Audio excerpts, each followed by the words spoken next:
வணக்கம்.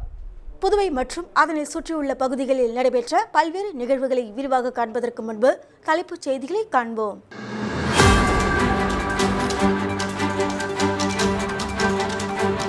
முதலமைச்சர் மீது பாஜகவினர் கூறிய ஊழல் குற்றச்சாட்டால் ஆட்சி ஆட்டம் கண்டுள்ளது. முன்னாள் முதலமைச்சர் நாராயணசாமி கருத்து. முதலமைச்சர் ரங்கசாமி கட்டுப்படவில்லை என்றால் கூட்டணியில் இருந்து வெளியே வந்து விடுவோம். பாஜக சட்டமன்ற உறுப்பினர் கல்யாணசுந்தரம் தகவல். முன்னாள் துணை பிரதமர் ஜெகஜீவன் ராமின் நினைவு தினம் காங்கிரஸ் கட்சி சார்பில் அனுசரிப்பு. இனி விரிவான செய்திகள். இந்திய போராட்ட வீரரும் முன்னாள் துணை பிரதமருமான ஜெகஜீவன் ராம் நினைவு நாளை முன்னிட்டு காங்கிரஸ் கட்சி சார்பாக பாராளுமன்ற மக்களவை உறுப்பினர் வைத்திலிங்கம் தலைமையில் ஜெகஜீவன் ராம் திருவுருவ சிலைக்கு மாலை அணிவித்து மரியாதை செய்யப்பட்டது. இந்திய விடுதலை போராட்ட வீரரும் சிறந்த சமூக சீர்திருத்தவாதியும் முன்னாள் ஒன்றிய அமைச்சரும் முன்னாள் துணை பிரதமருமான அனைவராலும் பாபு என அன்புடன் அழைக்கப்பட்டவருமான ஜெகஜீவன் ராம் அவர்களின் நினைவு நாளை முன்னிட்டு புதுவை லாஸ்பேட்டை வானூர்தி நிலையத்திற்கு செல்லும் பிரதான சாலையில் அமைந்துள்ள ஜெகஜீவன் ராம் அவர்களின் திருவுருவ சிலைக்கு புதுச்சேரி மாநில பிரதேச காங்கிரஸ் கமிட்டியின் தலைவரும் பாராளுமன்ற மக்களவை உறுப்பினருமான வைத்திலிங்கம் தலைமையில் மாலை அணிவித்து மரியாதை செய்யப்பட்டது.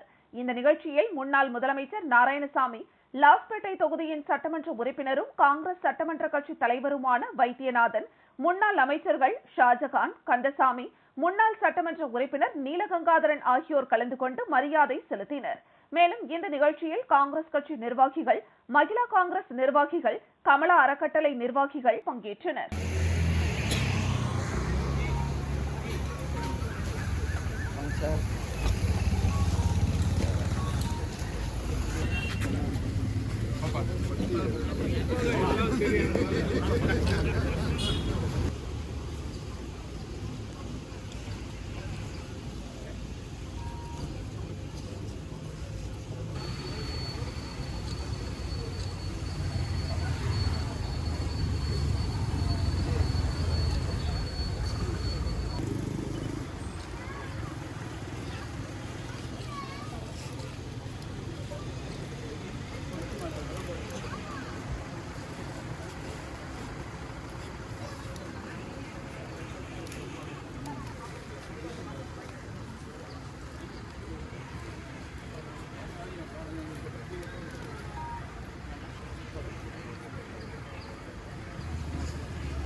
புதுச்சேரி பொறியியல் கலை அறிவியல் படிப்பிற்கான முதற்கட்ட கலந்தாய்வு நிறுத்தப்பட்டுள்ளது. புதுச்சேரி மாநிலத்தில் கலை அறிவியல் மற்றும் பொறியியல் படிப்புகளுக்கான இறுதிக்கட்ட தரவரிசை பட்டியல் வெளியிடப்பட்டு முதற்கட்ட கலந்தாய்வு மூலம் மாணவர் சேர்க்கை நடைபெறவிருந்தது. இதில் ஒரு மாணவன் தனது ஜாதி சான்றிதழ் இணைக்கப்படாததால் தரவரிசை பட்டியலில் இருந்து நீக்கப்பட்டதால் சென்னை உயர்நீதிமன்றத்தில் வழக்கு தொடரப்பட்டது. இதனைத் தொடர்ந்து இன்று நடைபெறுவதாக இருந்த சென்டெக் மாணவர் சேர்க்கை திடீர் ரத்து செய்யப்பட்டு அறிவிப்பு வெளியிடப்பட்டது. கலைமாமணி முனைவர் மன்னர் மன்னனின் 4வது ஆண்டு நினைவேந்தல் நிகழ்ச்சி பாவேந்தர் பாரதிதாசன் அரசு அருங்காட்சியகத்தில் நடைபெற்றது. புதுச்சேரி பாரதிதாசன் அறக்கட்டளையின் சார்பாக புரட்சி கவிஞர் பாவேந்தர் பாரதிதாசன் மைந்தரும் முதுபெரும் தமிழறிஞருமான விடுதலை போராட்ட வீரர், மொழிப்போர் மறவர், இதழாளர், மறுமலர்ச்சி கவிஞர், தமிழ்நாடு அரசு திருவிக விருதாளர், கலைமாமணி, தமிழ் மாமணி, முனைவர், மன்னர் மன்னன் என்கிற கோபதி அவர்களின் 4வது ஆண்டு நினைவேந்தல் நிகழ்ச்சி புதுவை பெருமாள் கோவில் வீதியில் அமைந்துள்ள பாவேந்தர் பாரதிதாசன் அருங்காட்சியகத்தில் நடைபெற்றது.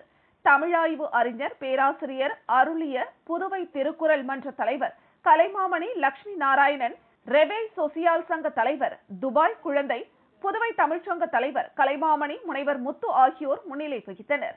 இந்த நிகழ்ச்சியில் சிறப்பு விருந்தினராக கலந்து கொண்ட லாஸ்பேட்டை தொகுதியின் சட்டமன்ற உறுப்பினரும் காங்கிரஸ் சட்டமன்ற கட்சி தலைவருமான வைத்தியநாதன் அலங்கரித்து வைக்கப்பட்டிருந்த மன்னர் மன்னன் அவர்களின் திருவுருவ படத்திற்கு மலர் தூவி அஞ்சலி செலுத்தினார்.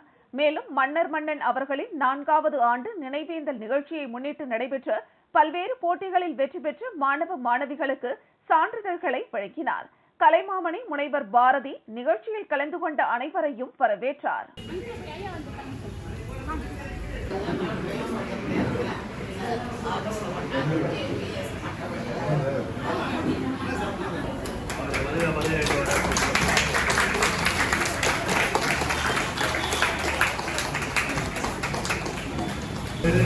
சட்டமன்ற உறுப்பினர் அவர் தான் முதன்மையானவர்.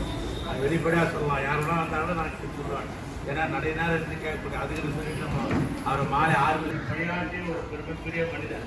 எனக்கு ஒரு அடையாளத்தை அங்கீகாரத்தை தந்த ஒரு அற்புதமான மனிதர் தான் ஐயா. ஆக அவருடைய வழிகாட்டு நான் நெஞ்ச நினைந்து போட்டு கொண்டிருக்கோம் ஐயா. கவிஞர் பாரதியாருடைய படம் தான் மலேசிய திருநாடு. மலேசிய நாட்டில் மட்டுமல்ல, உலகம் பூரா வாழ்கின்ற தமிழர்கள் இன்றைக்கு மேற்கோள் காட்டக்கூடிய கவிஞர் யாருன்னா பாவேந்தர் பாரதிநாடன் தான்.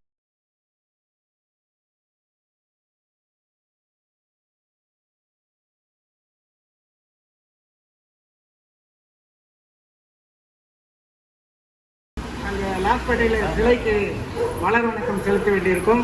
அங்கேயும் போயிருப்பான்றதுனால தான் நான் காத்துட்டு இருந்தேன். 2 பேர் கீழே வந்தவங்களே நாங்கள் அப்படியே லபக்கன் பிடிச்சிட்டு மேலே பண்ணாங்க, அப்படியே உட்கார வச்சுட்டோம். இப்போ முத்தையா அவர்களும் மிக சிறப்பான கருத்துக்களை வெளிப்படுத்தியிருக்காங்க. போட்டி பரிசீலிப்பாக கலந்து கொள்வது மிகுந்த மகிழ்ச்சி.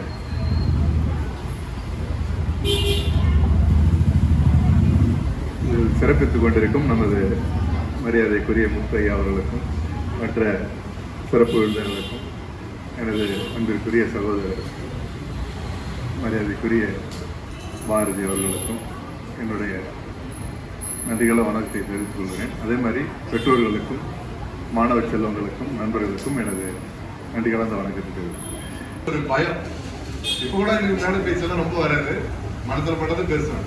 அதனால அந்த மாதிரி எல்லாத்துலேயுமே பரிசு ஏதாவது பேச்சு போட்டியாக இருக்கட்டும், கட்டுரை போட்டியாக இருக்கட்டும், ஓவிய போட்டியாக இருக்கட்டும், நம்ம நிறைய கலந்துக்கணும். பரிசு கண்டிப்பாக ஒரு நாளைக்கு கிடைக்கும். அதாவது அதனால நீங்கள் தயவு செய்து போட்டி எல்லாத்துலேயும் கலந்துங்க. எந்த போட்டி வந்தாலும் அதுவும் அவங்க சொன்ன மாதிரி ஓவிய போட்டி ஒரு சிறப்பு வாய்ந்தது.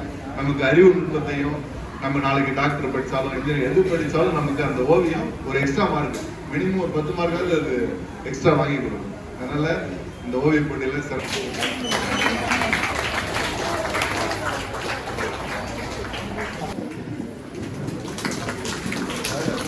பாருங்க.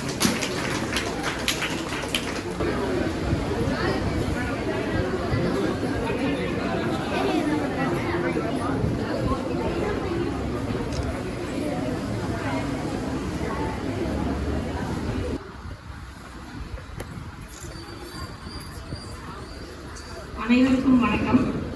மாணவர்கள், உங்க பாக்ஸ்ல என்ன இருக்குன்னு சொல்ல முடியுமா? உங்க பென்சில் பாக்ஸ் உள்ள எல்லாரும் என்ன நினைப்பீங்க? பென்சில் இருக்கு, பேனா இருக்கு, ரப்பர் இருக்கு, அதான் நினைக்கிறீங்க.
வேண்டும். இன்னும் அழகா இருக்கும் இல்லையா? இதை முடிச்சு நீங்க சாப்பிட்டு கிளம்பிடலாம். மதுவந்தி FSDA பள்ளி 8ஆம் வகுப்பு கா மதுவந்தி. சாய் ஸ்ரீ 9ஆம் வகுப்பு நியூ மாடர்ன்.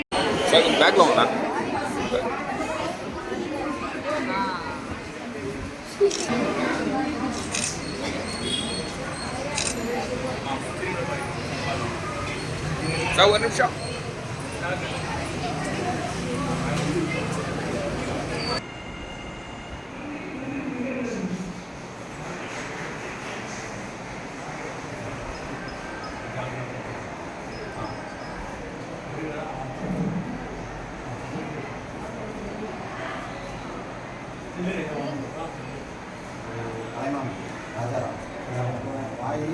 புதுச்சேரியில் ஆளும் தேசிய ஜனநாயக கூட்டணியின் முதலமைச்சர் ரங்கசாமி மீது பாஜகவினர் கூறிய ஊழல் குற்றச்சாட்டால் என்ஆர் காங்கிரஸ் பாஜக ஆட்சி ஆட்டம் கண்டுள்ளது என நாராயணசாமி தெரிவித்துள்ளார். புதுச்சேரியில் செய்தியாளர்களை சந்தித்த முன்னாள் முதலமைச்சர் நாராயணசாமி பாராளுமன்றத்தில் ராகுல் காந்தி கேட்ட கேள்விகளுக்கு பிரதமர் மோடி எந்தவித பதிலும் கூறாமல் தனது தோல்வியை ஒப்புக்கொண்டுள்ளார் என்றார்.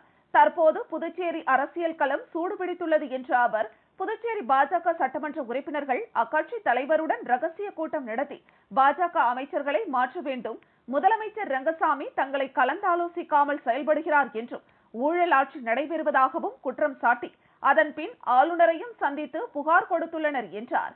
இதன் பின்பு டெல்லி சென்று பாஜக சட்டமன்ற உறுப்பினர்கள் தங்களது கட்சி தலைவர்களிடம் அளித்த புகாரில் பாராளுமன்ற தேர்தலில் பாஜக தோல்வியடைந்ததற்கு முதலமைச்சர் ரங்கசாமி தலைமையிலான ஆட்சியின் நிர்வாக சீர்கேடுதான் காரணம் என்றும், அதனால் கூட்டணியை விட்டு வெளியே வர வேண்டும் என தெரிவித்துள்ளதாகவும் குறிப்பிட்டார்.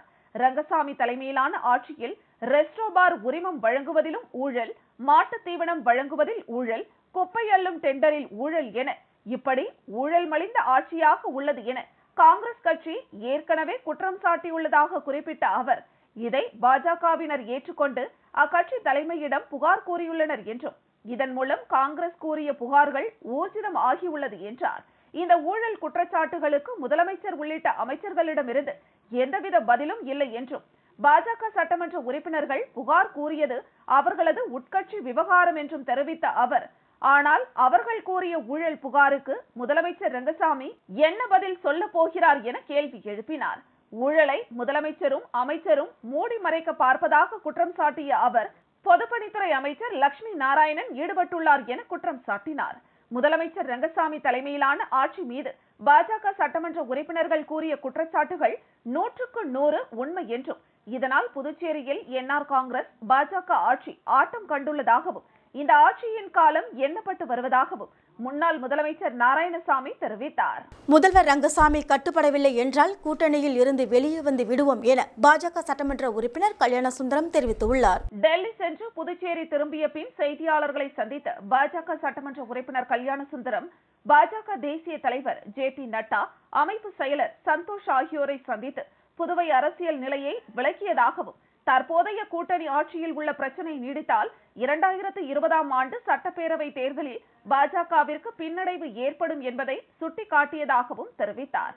சட்டமன்ற உறுப்பினர்களிடம் கையெழுத்து பெறும்போது பல வாக்குறுதிகளை அளித்த முதலமைச்சர் வாரிய தலைவர் பதவிகளை தருவதாக கூறினார் என்றும், ஆனால் தரவில்லை என்றும் தெரிவித்த பாஜக சட்டமன்ற உறுப்பினர் கல்யாணசுந்தரம், மத்திய அரசு புதுச்சேரிக்கு அதிக நிதி வழங்க தயாராக உள்ளது என்றும், ஆனால் முதலமைச்சரும் அமைச்சர்களும் டெல்லி செல்வதில்லை என்றும், மாநில வளர்ச்சிக்கு ஒத்துழைக்கவில்லை என்றும் குற்றம் சாட்டினார். பெரும்பாலான துறைகள் முதலமைச்சரிடம்தான் உள்ளது என்றும், முதல்வரை சந்திக்க சென்றால் பார்க்க முடியவில்லை என்றும் அவர் தெரிவித்தார். முதல்வர் ரங்கசாமி கட்டுப்படவில்லை என்றால் கூட்டணியில் இருந்து வெளியே வந்து விடுவோம் என்றும், கூட்டணியில் இருக்க வேண்டும் என முதலமைச்சர் விரும்பினால் ஒத்துழைப்பு தர வேண்டும் என்றும் பாஜக சட்டமன்ற உறுப்பினர் கல்யாணசுந்தரம் கூறினார். ஆத்ம ஞான ஆலயம் சார்பில் சாலையோரங்களில் வசிக்கும் மக்கள் மற்றும் ஏழை எளிய மக்களுக்கு நலத்திட்ட உதவிகள் வழங்கப்பட்டது. புதுச்சேரி அடுத்த தமிழக பகுதியான பூத்துறையில் உள்ள ஆத்ம ஞான ஆலயத்தின் போதகர் ராமராஜா அறிவுறுத்தலின் பேரில் ஆலய நிர்வாகிகள் தொடர்ந்து ஏழை எளிய மக்களுக்கு நலத்திட்ட உதவிகளை வழங்கி வருகின்றனர். அந்த வகையில் புதுச்சேரி நகர பகுதியில் சாலையோரம் வசிக்கும் மக்கள் மற்றும் ஏழை எளிய மக்களுக்கு அன்னதானம் மற்றும் புத்தாடைகளை ஆலய நிர்வாகிகள் வழங்கினர். இந்த நிகழ்ச்சிக்கான ஏற்பாடுகளை ஆத்ம ஞான ஆலய நிர்வாகிகள்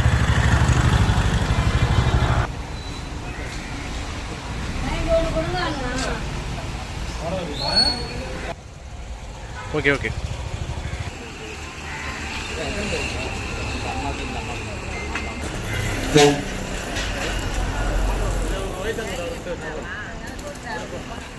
இங்கே போ.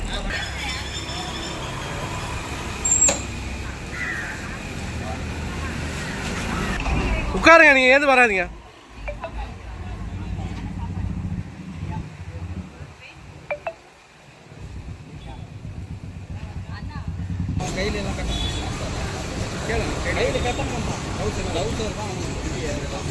விளம்பர இடைவெளிக்கு பிறகு செய்திகள் தொடரும். பாராமெடிக்கல் கல்வித்துறையில் 13 வருட அனுபவம் வாய்ந்த Mahalakshmi institute of paramedical sciences. இன்ஸ்டிடியூட்டின் சிறப்பம்சங்கள்: அனுபவம் வாய்ந்த ஆசிரியர்கள், பெஸ்ட் பிராக்டிகல் கிளாஸஸ், மருத்துவமனைகள் மற்றும் இரத்த பரிசோதனை கூடங்களில் நேரடி பயிற்சிகள். பள்ளி கல்வியை பாதியில் விட்டவர்கள் மற்றும் தமிழ் வழி கல்வி பயின்றோரிடம் தனி கவனம். புதுவையிலேயே மிக குறைந்த கட்டணம், அதனை தவணை முறையில் செலுத்தும் வசதி. உள்நாடு மற்றும் வெளிநாடுகளில் 100% வேலை வாய்ப்பிற்கு உத்தரவாதம். மாணவர்களுக்கு யூனிஃபார்ம், லேப் கோட் மற்றும் ஐடி கார்டு இலவசம். Courses offered: DMLT, DNA, Diploma in X-ray, Diploma in Dialysis, Diploma in Physiotherapy, Diploma in Ophthalmology. Admission நடைபெறுகின்றது. கல்வி தகுதி 10th pass, +2 pass or fail or any degree. நம்பிக்கையோட வாங்க, உங்களை தன்னம்பிக்கையோட நாங்க அனுப்புறோம். Mahalakshmi institute of paramedical sciences, number 253 Lenin street, near Manimegalai government higher secondary school, near Bhajanai Madam, Kosapalayam, Puducherry. செய்திகள் தொடர்கின்றன.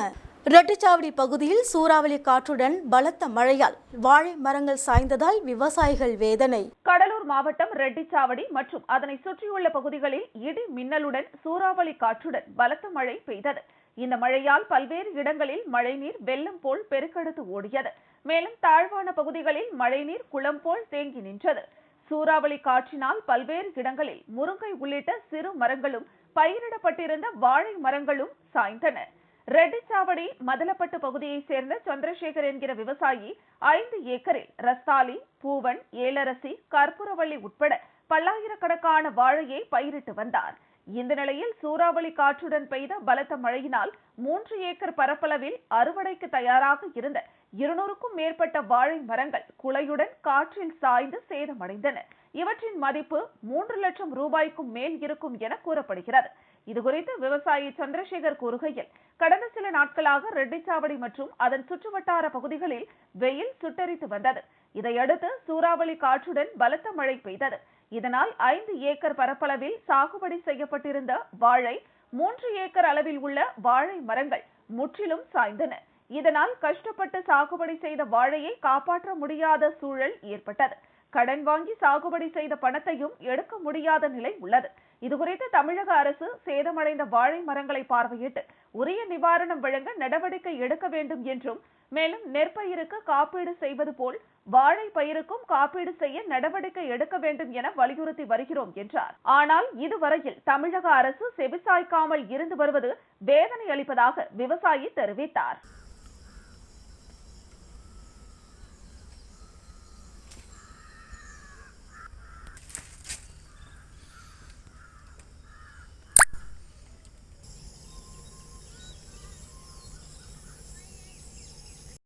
சந்திரசேகர் 72 வயசு ஆகுது. 72 வயசுக்கு விவசாயம் தான் பண்ணியிருக்கிறேன். சின்ன வயசுலேருந்து விவசாயம் தான் பண்ணியிருக்கிறேன். வந்து 5 ஏக்கர் வாழை போட்டேன். 5 ஏக்கர் வாழைக்கு வந்து 5 லட்ச ரூபா செலவாகிருக்குது. கொலை வந்து அறுக்கிற டைம், அறுவடை டைமில் காற்றடிச்சு விழுந்து போச்சு சுத்தமாகவே. இந்த விவசாயத்தை எப்படி ஈடுகட்ட முடியும்னு தெரியல எனக்கு. அதுக்காக ரொம்ப கஷ்டமாக இருக்குது. காரைக்கால் அடுத்த நெடுங்காட்டில் இந்திய தொல்லியல் துறை கட்டுப்பாட்டில் உள்ள ஸ்ரீ தாந்தோன்றீஸ்வரர் கோவில் உண்டியல் உடைத்து பணம் திருட முயற்சி. காவல்துறையினர் விசாரணை நடத்தி வருகின்றனர். காரைக்கால் அடுத்த நெடுங்காடு பகுதியில் இந்திய தொல்லியல் துறை கட்டுப்பாட்டில் உள்ள பிரசித்தி பெற்ற ஸ்ரீ தாந்தோன்றீஸ்வரர் சிவன் கோவிலை திறக்கும் பொழுது கோவில் உள்ளே இருந்த உண்டியலை மர்ம நபர்கள் உடைத்து பணம் எடுக்க முயற்சி செய்துள்ளதை நிர்வாகிகள் பார்த்துள்ளனர். இதனையடுத்து கோவில் நிர்வாகிகள் உடனடியாக நெடுங்காடு காவல் நிலையத்தில் புகார் அளித்தனர். சம்பவ இடத்திற்கு வந்த நெடுங்காடு காவல்துறையினர் அப்பகுதி முழுவதும் விசாரணை செய்தனர். அப்பொழுது உண்டியலை உடைத்து பணம் எடுக்க முயற்சி செய்ததாகவும் உண்டியலில் பணம் இல்லாததால் அவர்கள் சென்றதும் தெரிய வந்தது. மேலும் இந்த சம்பவம் குறித்து காவல்துறையினர் வழக்கு பதிவு செய்து மர்ம நபர்களை தேடி வருகின்றனர். காரைக்காலில் 7ஆம் வகுப்பு மாணவனின் கன்னத்தில் அறைந்த உடற்கல்வி ஆசிரியர், காது கேளாமல் மருத்துவமனையில் சிகிச்சை பெற்று வரும் மாணவர், நீதி கேட்டு போராடும் பெற்றோர். காரைக்காலில் பரபரப்பு.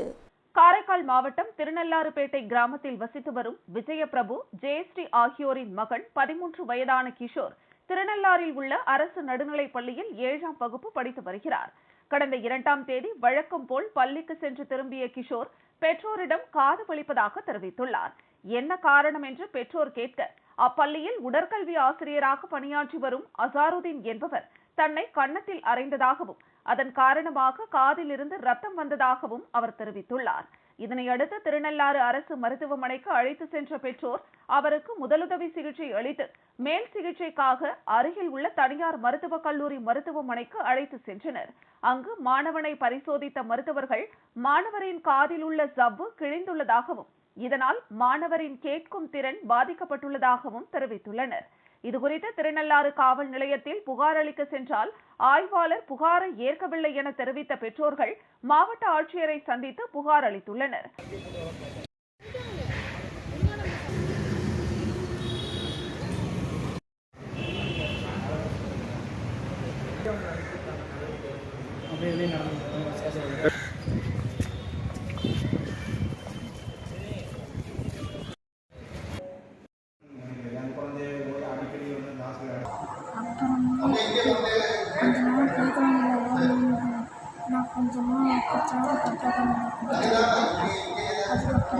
ஸ்கூலில் படிச்சுக்கிட்டு இருக்கான். அவனுக்கு வந்து ஸ்கூலில் பீட்டு பிரிவு இருந்தாங்க.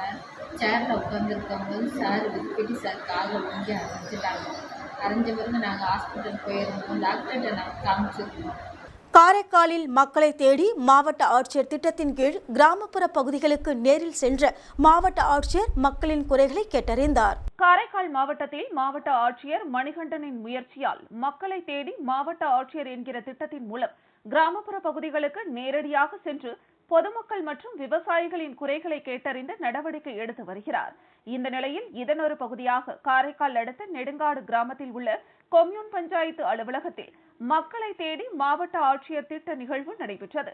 இதில் கலந்து கொண்ட காரைக்கால் மாவட்ட ஆட்சியர் மணிகண்டன் வருகை தந்திருந்த பொதுமக்கள் மற்றும் விவசாயிகளின் குறைகளை கேட்டறிந்தார். அப்பொழுது பொதுமக்கள் மற்றும் விவசாயிகள் பல்வேறு கோரிக்கைகளை முன்வைத்தனர். இதற்கு விரைவில் நடவடிக்கை எடுக்கப்படும் என்று உறுதியளித்தார். மேலும் இந்த நிகழ்ச்சியில் பல்வேறு துறை சார்ந்த அரசு அதிகாரிகள் பங்கேற்றனர்.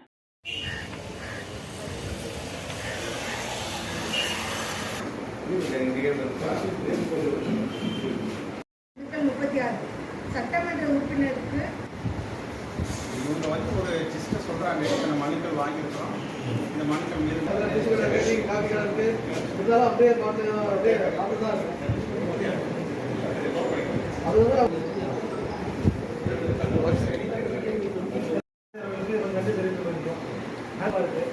போதுமான ஊழியர் கிடையாது, கிடையாது, மருத்துவம் தான் இருக்காங்க. மாதம் ஆகும் ஒரே ஒரு ஃபார்ம் செஞ்சுட்டு இன்னொரு மாதம் தராங்க. கம்ப்யூட்டர் அவங்களே ரெக்கார்ட் பண்ணுறாங்க. ஒரு 6 மீண்டும் தலைப்புச் செய்திகள்.